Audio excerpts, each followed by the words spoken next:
तर मध्ये 1 वाटी मटकी घेतली, त्यामध्ये थोडी चिमूटभर हळद आणि थोडं तेल टाकलंय आणि पाणी टाकलंय 1 वाटीच.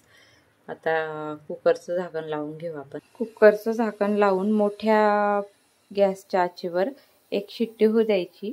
मोठ्या गॅसवर 1 शिट्टी झाली की गॅसची फ्लेम लो करून अजून 1 शिट्टी होऊ द्यायची. अशा 2 शिट्ट्या घेऊन घ्यायच्या आपल्याला. आता अजून 1 शिट्टी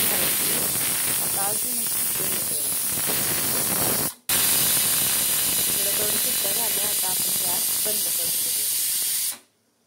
मी 2 मध्यम आकाराचे कांदे आणि 2 टमाटे घेतले आणि इथं 7-8 लसूण पाकळ्या सोलून घ्यायच्या आहेत.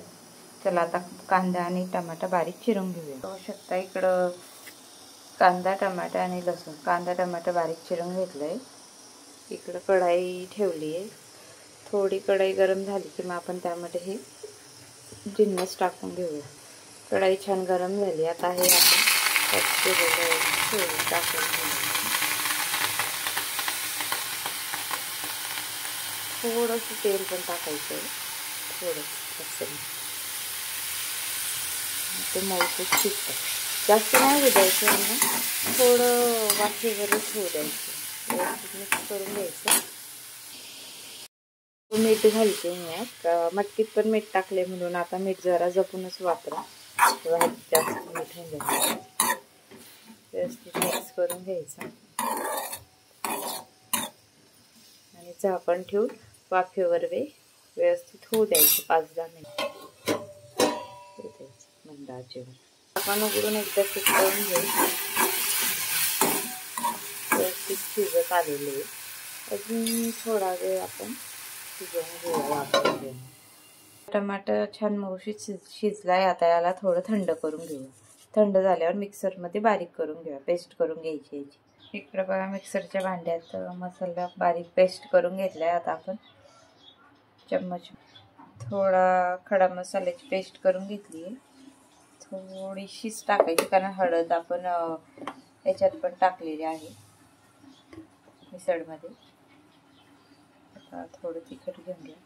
आम्ही जास्त तिखट नाही खात, त्यामुळे तिखटाचं प्रमाण थोडं कमीच घेऊ. तुम्ही तुमच्या चवीनुसार घेऊ शकता. त्यानंतर आपण इथे टाकून घेऊया गरम मसाला. गॅसवर कढाई ठेवली आहे. त्यात 2 ते 3 पळ्या तेल टाकून घेऊ. मिसळमध्ये थोडं जास्तच तेल टाकायचं. मटकी मिसळ करतोय तर आपण चव चांगली लागते. इथं मी 3 पळ्या तेल टाकून घेतलंय. तेल व्यवस्थित गरम होऊ द्यायचं. तेल व्यवस्थित गरम झालं की यामध्ये थोडं जिरं टाकून घेऊया. 1 चमच जिरं. गॅसची फ्लेम कमी करायची आहे. त्यानंतर हे आपले चमच्यात काढून घेतलेले हे मसाले टाकून घ्यायचे. मसाले व्यवस्थित होऊ द्यायचे तेलात. त्यानंतर ते वाटून घेतलेला मसाला पण टाकून घ्यायचा. व्यवस्थित होऊ द्यायचं. एकजीव करून घ्यायचे सर्व.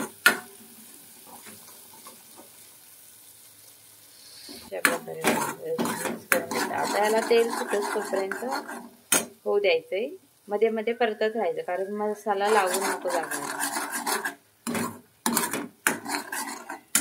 अधून मधून परत राहायचा मसाला. बघा हळूहळू मसाल्याला छान तेल सुटत आहे. मसाला व्यवस्थित झाला किंवा बाहेर पटकन होते आणि चवदार लागते. वास खूप छान सुटलाय खमंग. बघू शकता कलर पण खूप छान आलाय मसाल्याला. व्यवस्थित मिक्स करून घ्यायचंय.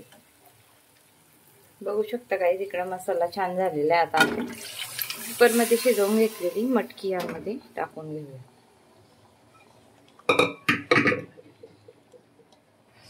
मटकी व्यवस्थित परत मिक्स करून घ्यायची. इकडे मी पाणी गरम करायला ठेवलंय. पाणी गरम झालं की यामध्ये टाकायचं. त्यामुळे तरी छान येते भाजीला. पाणी टाकून घ्यायचंय.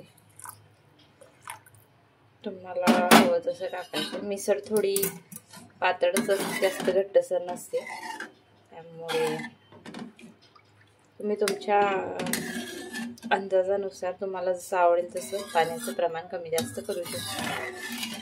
आम्ही जास्त पातळ पण नाही खात आणि जास्त घट्ट पण नाही खात, मीडियम, म्हणून मी जास्त पाण्याचा वापर नाही केला. आता हे छान मोठा, गॅसची फ्लेम थोडी मोठी करून घ्यायची. एक उकडी छान खडखड उकळू द्यायचं आहे. उकळले की मग मंद आचेवर व्यवस्थित होऊ द्यायचं. बघू शकता बघा किती छान खडखडून उकळी आली भाजीला. तरी पण बघू शकता कशी छान आली वरतून. आता उकळी आली आहे. आता गॅसची फ्लेम लो करायची आणि मंद आचेवर भाजी छान होऊ द्यायची. म्हणजे तिला तर्री छान येते आणि छान कळते भाजी. मंडळी, मिसळ बघा छान झालेली आहे. इथं तर्री पण बघा किती सुंदर तर्री आलेली आहे. आपली मिसळ छान झालेली आहे. मिसळ मस्त फरसाण टाकून छान कांदा वगैरे, लिंबू वगैरे पिळून छान मस्त पावासोबत खायची आहे, ताव मारून. तर चला मग भेटूया नेक्स्ट व्हिडिओमध्ये. तोपर्यंत बाय मंडळी. चॅनलला सबस्क्राईब करा, लाईक करा, तुमच्या प्रतिक्रिया माझ्यापर्यंत पोचवा. बाय.